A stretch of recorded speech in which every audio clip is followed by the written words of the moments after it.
Para poder empezar a estudiar estas primeras aproximaciones respecto de cómo se da la posición aplicacionista en términos de la investigación psicológica aplicada al campo educativo, necesitamos hacer un recorrido histórico respecto de cómo se comprende el conocimiento, de cómo se da ese conocimiento en el hombre. Por eso tomamos primero esos tres fenómenos propios del aprendizaje para la teoría asociacionista, que son la memoria, el contraste y la contigüidad, que van a estar basadas en una primera instancia respecto de lo que en la filosofía antigua, bajo la postura de Aristóteles, se conoce como ley de semejanza y contigüidad. Si bien ahí en la diapositiva ustedes pueden observar que se inicia en el siglo XVII y en el siglo XVIII con la idea de conciencia, esta idea de que el conocimiento del ser humano al nacer es nulo, igual a una tabula rasa, es propia del pensamiento de Aristóteles, que se da en el desarrollo filosófico de la antigüedad. Bueno, acá es preciso hacer algunos aportes respecto de qué comprende Aristóteles, teniendo en cuenta esa ley que establece, que es la de semejanza y contigüidad. Él dice que gracias a que la psique, mientras pasa el tiempo de vida, vamos sintiendo y percibiendo cosas muy elementales que van teniendo un tipo de relación las unas con las otras, se afirma que la presencia de dos o más estímulos frecuentemente genera una asociación entre ellos, de tal manera que luego la presencia de uno solo de esos dos estímulos mencionados genera por asociación el recuerdo del otro. Entonces ahí se comprende la semejanza y la contigüidad. Dice Aristóteles, o decía en realidad, que así se va formando nuestra mente. Como seres humanos estamos haciendo asociaciones desde que nacemos y por eso somos racionales, pensantes y llenos de experiencia. Somos lo que vivimos, el producto de nuestras experiencias. Entonces acá lo importante es que ustedes puedan tener en cuenta esta primera ley que se establece respecto a cómo el hombre se relaciona con el conocimiento, cómo comprende Aristóteles que el ser humano establece la construcción del conocimiento. Esta ley de semejanza y contigüidad tiene como principio la idea de la experiencia, que es la que va a ir construyendo asociaciones entre los diferentes elementos que percibimos de la realidad, llamados estímulos, y que se van a ir relacionando unos con otros de manera tal que van a ir construyendo una percepción sobre qué o cómo son los objetos de la realidad. Más adelante, ya en el siglo XVII y XVIII, se va a establecer una escuela dentro del pensamiento filosófico, y eso ustedes lo tienen ya aprendidos, se supone, ¿no? Desde lo que se ha trabajado en filosofía de la educación. Esa primera escuela de la modernidad va a ser la del empirismo y va a estar basada en la figura de John Locke y de David Hume. John Locke va a compartir esta idea con Aristóteles respecto de la tabula rasa, es decir, que al nacer los seres humanos no tienen ninguna aptitud y que esta vendría aliada a la experiencia con el pasar de los años, donde él también afirma que todos los conocimientos derivan de impresiones sensibles, simples, vinculadas entre sí por el proceso educativo. Eso seguramente ustedes ya lo habrán aprendido en filosofía de la educación. Ahora, ¿qué es lo que debemos tener en cuenta para empezar a comprender, ¿sí? Esto que nos plantea John Locke, ¿sí? Él va a decir que, digamos, afirmando y siguiendo a lo que dice Aristóteles respecto de la semejanza y la contigüidad, que cada uno de nosotros nace como una tabula rasa sin aptitudes innatas, estos son conceptos propios de él, y aprende a formar representaciones como resultado de la experiencia y no a partir de la razón. Recuerden que ustedes en filosofía habrán estudiado los dos posicionamientos también respecto de cómo se enfrentan estas dos escuelas, que son el racionalismo de Descartes y el empirismo de Locke y Hume. Teniendo en cuenta entonces la idea de David Hume, ¿sí? En términos de lo experimental, él planteaba que el objeto de estudio de la mente,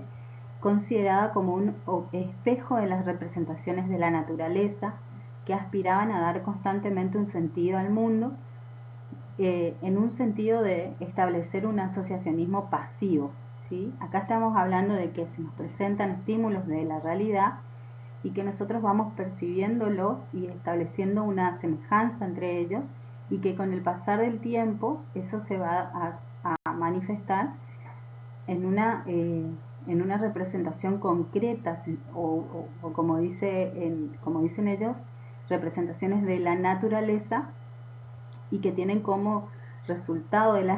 que se dan como resultado de la experiencia y no de la razón. Más adelante, ¿sí?, en la modernidad se va a establecer otra escuela, que va a ser la del idealismo de Immanuel Kant, que va a retomar tanto los aportes del empirismo como del racionalismo de Descartes, y va a establecer una síntesis de cómo se produce el conocimiento en el hombre. Entonces va a tomar la idea de lo a priori y de lo a posteriori. En el caso de las escuelas anteriores, tanto el racionalismo, se va a plantear la idea de que nosotros nacemos con ideas innatas, como un conocimiento a priori. Y en el sentido del empirismo, ellos se plantean el conocimiento como a posteriori, aquel que va a ser el resultado de la experiencia, en términos de la ley de semejanza y contigüidad, ya retomada del pensamiento de Aristóteles. Immanuel Kant dice que se establece entre las críticas al punto de vista empirista humano. Y él sostenía que el conocimiento debe ser o bien un don o de una racionalidad evolucionada, y que la naturaleza de la mente hacía las observaciones y referencias imposibles. Lo importante, dice, para él era la metodología empírica comenzada por los asociacionistas. En este sentido, nosotros tenemos que comprender que las bases filosóficas son importantes para entender por qué se toman como fenómenos propios del aprendizaje la memoria, el contraste y la contigüidad, porque tienen como base el principio de la experiencia, aquel que va a dar digamos, como resultado final el aprendizaje, y que se van a basar justamente en la asociación de estímulos que provienen de la experiencia, de lo externo. La posición asociacionista va a ser el primer paradigma de la psicología, que va a explicar cómo se da el aprendizaje teniendo como base estos tres fenómenos: la memoria, el contraste y la contigüidad. En la próxima diapositiva vamos a desarrollar de qué trata esta posición asociacionista y una introducción a lo que sería la primera teoría del aprendizaje, que se basa en estas ideas tanto de Aristóteles, de John Locke, de David Hume y de Immanuel Kant.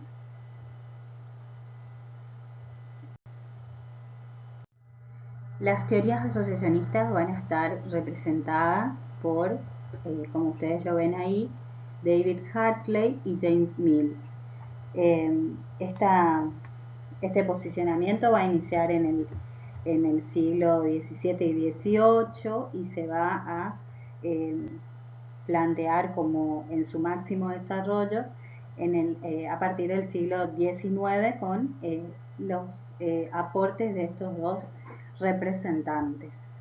Ustedes tienen ahí una primera definición o principio de lo que sería el asociacionismo, que refiere a que la asociación es el mecanismo que explica cualquier actividad del ser humano. Este primer paradigma entonces de la psicología es el que va a servir de justificación teórica a las técnicas asociativas, basándose en el postulado defendido por esta corriente psicológica de que asociación es justamente eso que ustedes tienen ahí y que recién hice referencia. Por ende, ¿sí? Tanto David Hartley como James Mill lo que van a hacer es defender que las técnicas asociativas sugieren una serie de procedimientos de tipo asociativo a fin de poner en práctica un comportamiento creativo. Recuerden siempre que nosotros estamos bajo una mirada o bajo una base de pensamiento filosófico que tiene por principio la experiencia, la que da como resultado el conocimiento en el hombre. La metodología empírica que comienza en el siglo XIX por los asociacionistas se dirigieron respecto de experimentos que tienen o que toman en cuenta aspectos tales como la memoria y el aprendizaje animal, postulando que toda conciencia es el resultado de la combinación en conformidad con la ley de asociación, que es la que ustedes tienen ahí en la diapositiva, de determinados elementos simples y últimos derivados de la experiencia de los sentidos. Entonces, siempre nosotros tenemos que tener en cuenta, ¿sí?, esta base tanto filosófica como el aporte de los primeros pensadores asociacionistas respecto de cuál es el principio que se rige para comprender los fenómenos propios del aprendizaje. La primera teoría entonces que se va a desarrollar en el campo científico de la psicología educacional va a ser la del conductismo, que va a tener en cuenta todos estos postulados para poder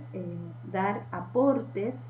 teóricos bajo la mirada de un paradigma, ¿sí?, y que va a comprender entonces al aprendizaje basado en la experiencia.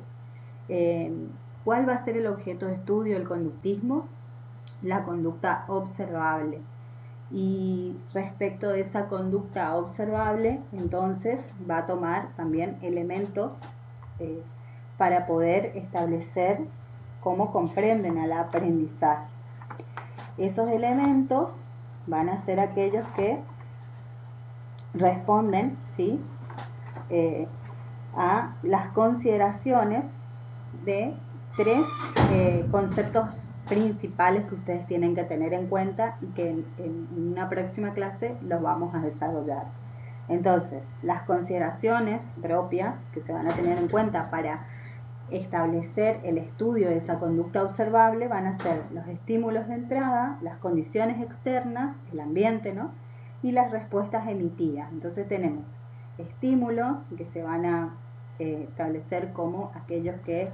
van a ser generadores, ¿sí?, las condiciones externas referidas a la importancia de cómo se da el ambiente, la importancia de lo externo, y las respuestas emitidas, es decir, el resultado que se obtiene de la semejanza y la contigüidad entre esos estímulos de entrada y cómo nosotros los vamos viviendo durante el transcurso de un tiempo, los vamos exponiendo en experiencia y que van a plantear conductas o respuestas emitidas. Esa va a ser la comprensión que se le va a dar en un primer paradigma a lo que sería el aprendizaje.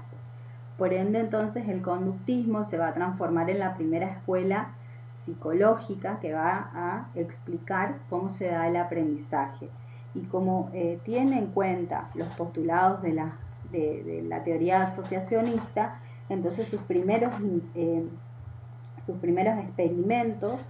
en torno a establecer una teoría van a estar basadas en la memoria y el aprendizaje animal. El conductismo a su vez se va a desarrollar en dos formas de comprender esta idea de la conducta observable. Por un lado va a estudiar en un principio, ¿sí?, los primeros aportes del conductismo se van a basar puramente en esta idea de la memoria y del aprendizaje animal, y el tipo de condicionamiento que van a observar, que van a estudiar, se va a denominar clásico. Ahí nosotros tenemos a dos pensadores, ¿sí?, que ya en la próxima clase lo vamos a estudiar. Y en una etapa más contemporánea podemos hablar de un neoconductismo que va a estar estudiando, ¿sí?, otro tipo de condicionamiento que se denomina operante. Ese tipo de condicionamiento va a ser el que más presente nosotros vamos a tener respecto de lo que son las experiencias educativas, y que ustedes también lo van a poder ver, porque vamos a hacer análisis de cómo se enseña la lengua bajo estas, la lengua y la literatura, bajo estas formas de comprender el aprendizaje. Ahora pasemos entonces a la próxima diapositiva. Bueno, respecto de las teorías mediacionales, acá vamos a empezar a trabajar ya con otra mirada acerca de cómo se da el aprendizaje y de los fenómenos que se tienen como propios del aprendizaje, tendientes a la formación de una estructura o al concepto de lo que se denomina estructura en el campo de lo psicológico. Entonces, se puede encontrar una serie de elementos que van a estar ahí dando paso a lo que se comprende como aprendizaje para estas teorías. Luego de finales de la década del 50, ya en los años 60, la psicología empieza a tomar aportes de una escuela alemana, a partir de la cual se va a definir este campo de lo que es el estructuralismo, y se va a plantear justamente la concepción del aprendizaje como un proceso, ¿sí? Porque acá dice se conciben, si ustedes lo leen, como procesos en los que intervienen ciertos mecanismos internos por parte del sujeto. Acá la condición de lo ambiental, como era, digamos, priorización en las teorías asociacionistas, el ambiente, la experiencia, los estímulos son los que van a generar una respuesta. Acá vamos a estar hablando de la intervención de un sujeto que va a estar interviniendo sobre ese objeto que quiere conocer. Entonces, el aprendizaje va a estar, primero que nada, conformado por, o se va a dar por mecanismos internos y condiciones externas. Esos mecanismos internos se leen como un proceso de comprensión progresiva de las relaciones que se van a ir haciendo de los estímulos que se van a ir dando desde el afuera. Y por otro lado, se plantea esa idea de las condiciones externas al sujeto que actúan en él y están mediadas por los propios esquemas internos que se van a ir conformando. Entonces se habla de un aprendizaje entendido como una construcción de esquemas internos según las condiciones externas que el medio le impone. ¿Cuáles van a ser entonces esos componentes fundamentales que van a dar lugar al estudio ahora del aprendizaje como objeto de estudio de la psicología educacional? Entonces tenemos ahí el concepto de desarrollo, de maduración, de pensamiento, de lenguaje, de inteligencia y de conducta social. A su vez, estas teorías mediacionales se van a concentrar en diferentes líneas de investigación de la misma psicología educacional, a partir de la cual se van a establecer concepciones acerca de cómo se da el aprendizaje. Cuando nosotros estamos hablando del desarrollo y de la maduración, implica entender el cambio en la conducta en otros términos, no tal y cual lo planteaban las teorías asociacionistas, ¿sí? El cambio acá se va a comprender como todo lo que le concierne a una persona, ¿sí? A lo largo del ciclo de su vida, y se va a concentrar en cómo y por qué suceden esos cambios en la vida de las personas, estudiando todos estos temas que aparecen aquí. Entonces el estudio, ¿sí?, se va a ver comprendido por una serie de etapas a través de las cuales debe atravesar el sujeto para ir construyendo esos esquemas internos e ir interviniendo en esas condiciones externas que el medio le impone. Se va a desarrollar a partir del lenguaje. Lo que se va a estar mirando es el desarrollo de la inteligencia y del pensamiento, pero a su vez también se va a observar cuáles son las conductas sociales que son importantes para que se dé esa construcción del aprendizaje, y por ende entonces tenemos diferentes líneas de investigación. En la clase siguiente nosotros vamos a estudiar las teorías mismas que se van a desprender de esta mirada acerca del aprendizaje que nos aportan las teorías mediacionales. Una de ellas va a ser la de Jean Piaget, con su teoría constructivista del aprendizaje. En realidad él no habla de aprendizaje escolar, sino habla de construcción y desarrollo de la inteligencia. Por otro lado tenemos a la teoría de Lev Vygotsky, que nos aporta o agrega quizás, ¿sí? Aunque él escribe en un tiempo distinto, él investiga en un tiempo diferente y en un lugar distinto del mundo que Jean Piaget, él es el primero que va a incorporar la figura de la escuela como aquella en la que se dan aprendizajes, y su enfoque va a ser sociohistórico y cultural, porque la escuela va a estar representando entonces a ese medio social y cultural que va generando cambios respecto de lo que es el aprendizaje. Entonces son dos teorías las que nosotros nos vamos a dedicar a estudiar ahora,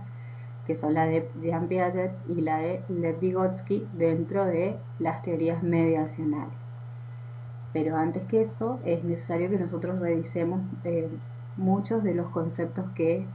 los elementos que aparecen acá para poder explicar qué es el aprendizaje para estas teorías mediacionales. La psicología cognitiva es el sistema psicológico dominante en los últimos 40 años y constituyó una ruptura muy fuerte en el campo de lo epistemológico respecto del conductismo, que es la teoría que se deriva de las teorías asociacionistas. A finales de lo que sería la década del 50, entonces, muchos psicólogos se empezaron a plantear que esta teoría del conductismo, que es la que nosotros vamos a estudiar más adelante, solo se había ocupado de lo observable sin considerar los llamados procesos superiores del pensamiento, superiores sí, en el sentido de hablar del pensamiento, el funcionamiento de la memoria, la inteligencia y otros.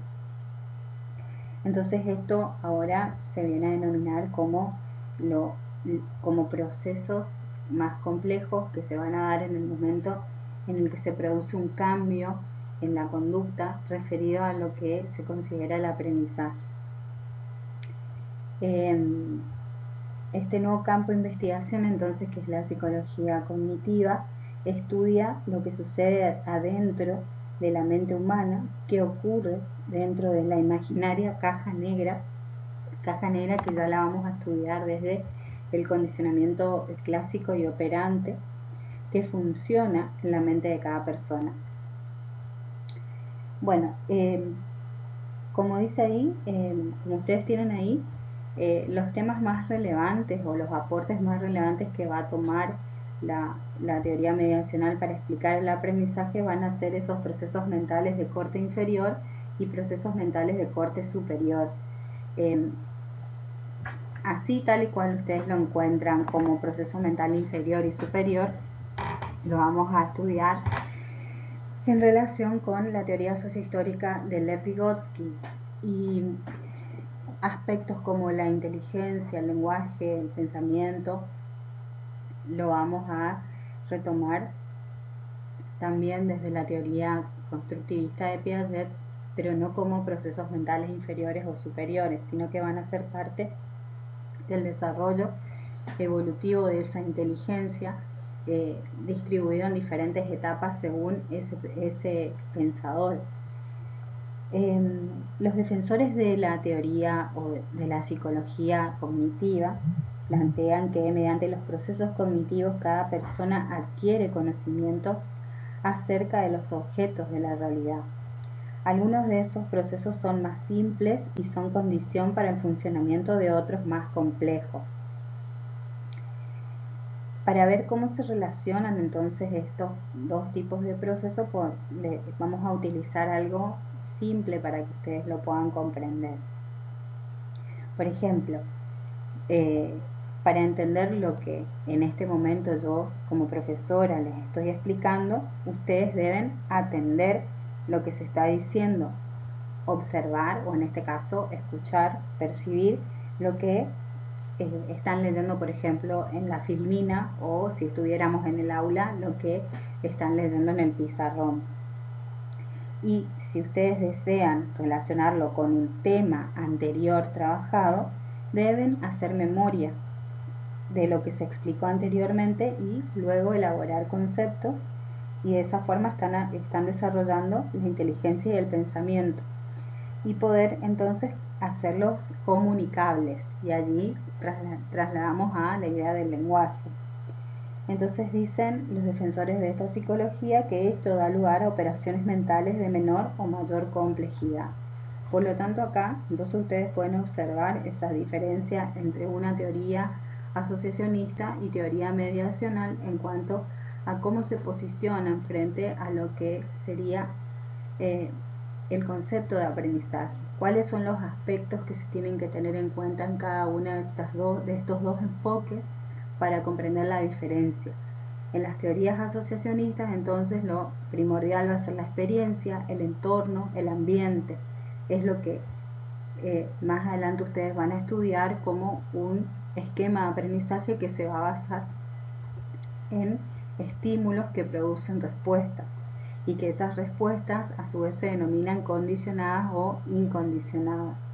En cambio, para las teorías mediacionales vamos a tener en cuenta otros aspectos que no refieren solo al ambiente y a la experiencia, sí forman parte,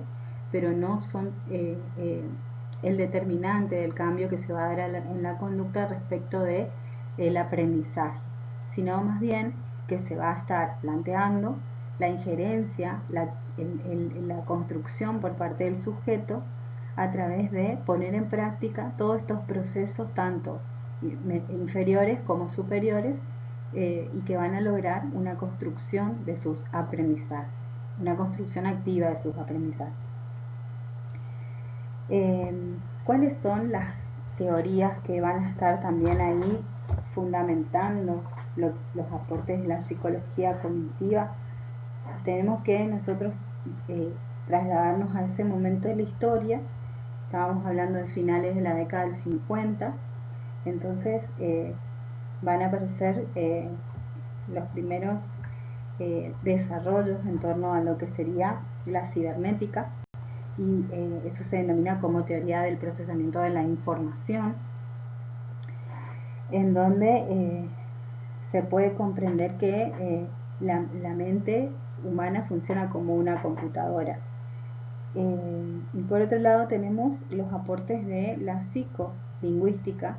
que es una disciplina introducida por Noam Chomsky, por ahí quizás ustedes lo den en psicosociolingüística,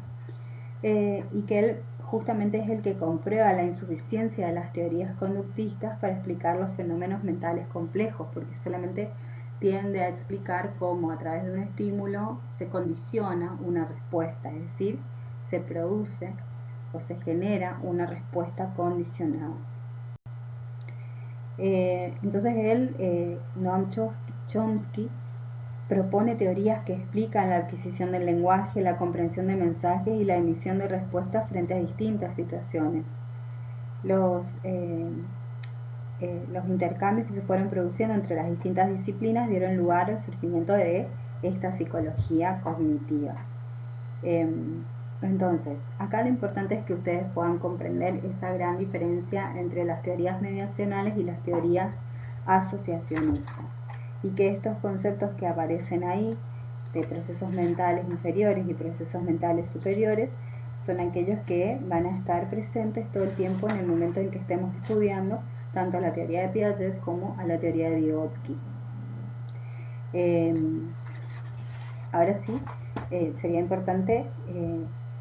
que en la actividad que se les va a proponer ustedes puedan hacer una lectura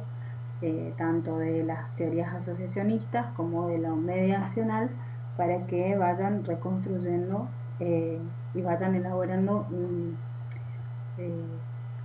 recorte de información para poder comprender desde dónde se establecen estas teorías. Entonces, en la clase siguiente vamos a estar desarrollando la teoría del conductismo, la teoría de constructivista de Piaget y la teoría o el enfoque histórico, social y cultural de